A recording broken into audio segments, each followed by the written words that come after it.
Hello everyone, এখন কিন্তু বেজে গেছে প্রায় দুপুর 1:30। একেবারে আমার স্নান টান কমপ্লিট হয়ে গেছে। আর এই যে আমার বেবিটা এখনো ঘুমাচ্ছে। তো ওপরে একটু রোদে ছিলাম, যেহেতু রোদে থাকতে হয়। এখনো আমার মানে 21 দিন কমপ্লিট হয়নি, মানে নখ চুল এখনো কাটা হয়নি। আজকে হচ্ছে কত তারিখ? আজকে হচ্ছে নভেম্বরের 25 তারিখ।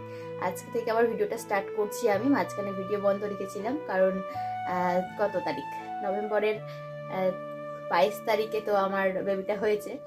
তো তারপরে দুদিন আগে ভিডিওটা একটু বন্ধ রেখেছিল, শরীরটাও একটু খারাপ ছিল।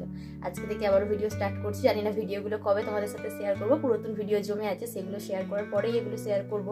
হয়তো বা ডিসেম্বর মাস চলে যাবে। তো চলো, এখন আর কোনো কাজ নেই, ও তো ঘুমাচ্ছে, আমি আর এই যে রায় বসে আছি। কি করবো এখন? এই যে ছোট্ট ছোট্ট কিউট কিউট মোজা টোজা জামা কাপড়, এখন তো সবর ভর্তি। কাঁথা টাথা মা বানিয়েছে বেশ কিছু, তো এগুলো এখন ভাঁজ করে রাখি। মা রোদে দিয়েছিল। আর ওর তো জামা কাপড় প্রচুর ভর্তি হয়ে গেছে, দেখো জানলার দিকেও আছে তো সব। কারণ কি ওর সব যা রিলেটিভসরা আসছে দেখতে, সবাই তো এটা ওটা দিয়ে যাচ্ছে, জামা কাপড় ওর ভর্তি হয়ে আছে এখন। এখন দেখো সন্ধ্যাবেলা, এখানে আমি খাবার খেতে বসেছি। এখন তো আমার রিচ খাবার খাওয়া চলবে না। তো যাই হোক, আমি একটু শসা গাজর কুচিয়ে নিয়েছি, একটা ভেজিটেবিল চপ।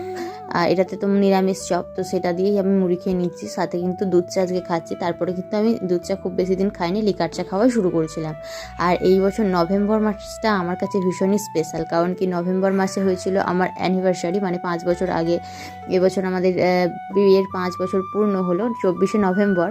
আর আমার বেবিটা আমার কাছে এসেছে 22শে নভেম্বর। তাই জন্য নভেম্বর মাসটা ভীষণই স্পেশাল। আর প্রত্যেক বছর অ্যানিভার্সারিতে বর যে কোনো গিফট দেয়, তার সাথে কিন্তু একটা করে চকলেট দেয়। এই বছরেও তাই চকলেটটা আমাকে দিয়েছে। আজকে এটা আমি খাবো।